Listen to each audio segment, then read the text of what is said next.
Well, a very good evening, ladies and gentlemen. I hope this finds you all in good health. And today we will be talking about whistleblowing and how it affects organizations and as to whether whistleblowing is more common when CEOs are overpaid. So, first of all, let's try to understand that what exactly is the meaning of the term whistleblower. So, the term whistleblower, it comes from the whistle that a referee uses to indicate illegal or foul play. Now, a whistleblower is a person who exposes misconduct or illegal activity that is occurring in an organization, such as fraud, health, and safety violation, as well as corruption. Whistleblowers may make their allegations internally within the accused organization or externally to regulators, law enforcement agencies, to the media, or to groups concerned with the issues. Now, it is morally permissible for the engineers to engage in external whistleblowing if the harm will be done to the public is serious and considerable. It is possible to engage in whistleblowing when you get no satisfaction from your immediate supervisors, even after going to the board of directors. You can also be a whistleblower when you need documented evidence that would convince a reasonable, impartial observer. You can say that is a requirement of being a whistleblower. There must also be strong evidence that making the information public will, in fact, prevent the threatened harm. So in 2021, the average CEO at one of the top firms in the US was paid he was paid 27.8 million US dollars, a rate that skyrocketed by an astonishing 1,460% since 1978. During the same period, the average worker's pay, it grew by just a minor 18.1%. Now, before we talk more about these statistics, let's look at two examples of whistleblowers in the contemporary society. So you have Edward Snowden. There's also a movie of his by the name Snowden. He was a former contractor for the United States NSA, that was the National Security Agency. And Snowden exposed to the public that the US government was doing mass surveillance of millions of American citizens without their consent. Hence, in the process, sparking many debates on human rights, digital privacy, as well as government overreach. And Snowden was ultimately, he had to flee the US for doing this, and he sought asylum in Russia. Another example when I think of whistleblowers is Sharon Watkins. So in US, there's a company called Enron. It was an energy company that used to mainly provide electricity, natural gas, and even broadband. And it was headquartered in Houston, Texas. Now, Enron, basically what they did was they engaged in complex accounting. They used complex accounting structures to hide their debts in order to inflate their position in the stock market. And the vice president of Enron, Sharon Watkins, exposed this scam that was happening in 2001. And as a result, thousands of people lost their jobs. The top management was arrested. But it also led to some positive reforms like the passing of the Sarbanes-Oxley Act, which improved corporate governance as well as financial trust and accountability. Now, talking about pay and how pay skills are related to whistleblowing in organizations, my dear students. When employees witness disproportionate pay for the C-suite executives or unfair treatment compared to other stakeholders, they often perceive a lack of fairness within the organization. This perception can be toxic for morale, and it can lead to disloyalty and resentment. But the question is that could it lead to increased whistleblowing? In our research that was published recently, I saw research that was published recently in the Strategic Management Journal. It set out to look as to why employees blow the whistle on organizational wrongdoing.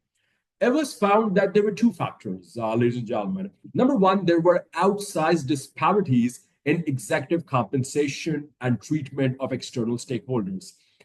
This could make employees likelier to blow the whistle on their companies. So treatment of external stakeholders and outsized disparities in executive compensation. The research also identified strategies to help companies avoid this long-term damage to their people, reputations, and financial health. So the research examined the consequences of such large pay disparities between top executives and average employees.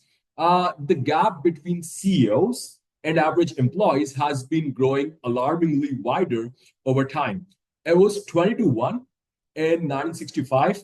It went up to 59 to 1 in 1989. It became 366 to 1 in 2020. And lo and behold, it became 399 to 1 in 2021. It's gone up further now. It was also studied how firms treat their external stakeholders. I'm talking about community, environment, you got customers. So they use the Morgan Stanley Capital International's KLD annual ratings, which evaluate companies that are based on their performance in areas including environmental impact, community involvement, employee retention, customer relations, as well as governance. Each area included multiple dimensions for bond strengths and concerns. And for example, a company with strong environmental practices and positive community engagement, they would score 1 in the relative strength dimensions, while one that was involved in harmful activities would be marked as 1 in the corresponding concern dimensions. So also, it used both the research used both the archival data as well as the experimental data to look at how pay disparity and external stakeholder disparity, they affect the likelihood. The likelihood of what? The likelihood of employees blowing the whistle and reporting organizational wrongdoing to external authorities. It was found that in firms with greater disparities, employees were more likely to become whistleblowers. And this likelihood was further enhanced when employees believed they could easily find another job. Also, an experiment was conducted, my dear ladies and gentlemen, to further understand the psychology behind this decision. In the first experiment, which involved 247 full-time employees in the US, they manipulated CEO employee pay disparities and found that they led to a higher willingness to report a health-related issue to the OSHA, that is employee whistleblowing, through a reduction in the employee's sense of loyalty towards the firm. And in the second experiment, which involved 217 full-time employees in the US, they manipulated external stakeholder employee treatment disparities and found external stakeholder employee treatment disparities increased employee willingness to report an issue to the OSHA through a reduction in the employee's sense of loyalty towards the firms. Now, also the analysis of the report showed that perceived unfairness was the culprit of reduced loyalty, which in return led these employees to report organizational wrongdoing to the external authorities. So let's summarize the main trends of this report. I guess it must have been quite complex. CEOs and topics, what are the solutions as far as avoiding this practice is concerned? So CEOs and top executives, they need to consider taking a pay cut and balance stakeholder treatment. They must first realize that downside effects of significant pay gaps, they include diminished employee loyalty, more whistleblowing, as well as potential damage to the firm's reputation and financial stability. Relatively, CEOs and top executives, they need to be more cognizant of imbalances in treatment of external stakeholders versus internal stakeholders, as it is the employees as a whole who contribute the most to the company's bottom line. While ensuring fair treatment of external stakeholders is critical, striking a balance between the stakeholder priorities is equally important. Treating employees poorly while focusing resources on external stakeholders, it creates a harmful imbalance, eroding the employee loyalty. And as labor market mobility also impacts the likelihood of employee whistleblowing, executives also need to pay extra attention when unemployment rate becomes lower, for instance. Conversely, on the opposite hand, investing in fair compensation and equitable treatment for employees, it can create a virtuous cycle.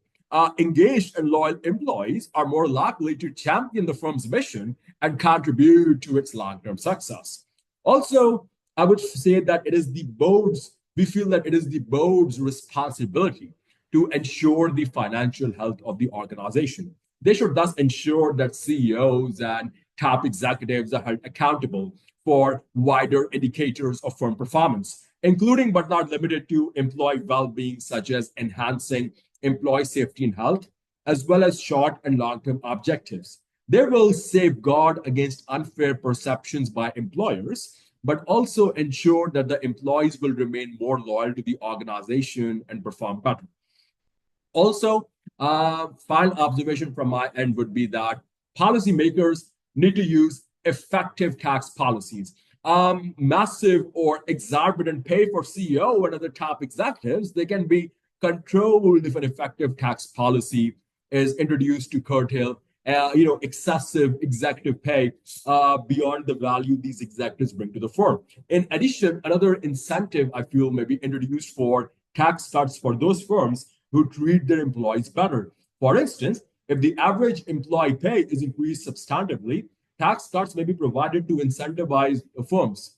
So in conclusion, as we've seen in the past few decades, extreme pay disparities and imbalances in treatment of external stakeholders can have unintended and damaging consequences for organizations, my dear students.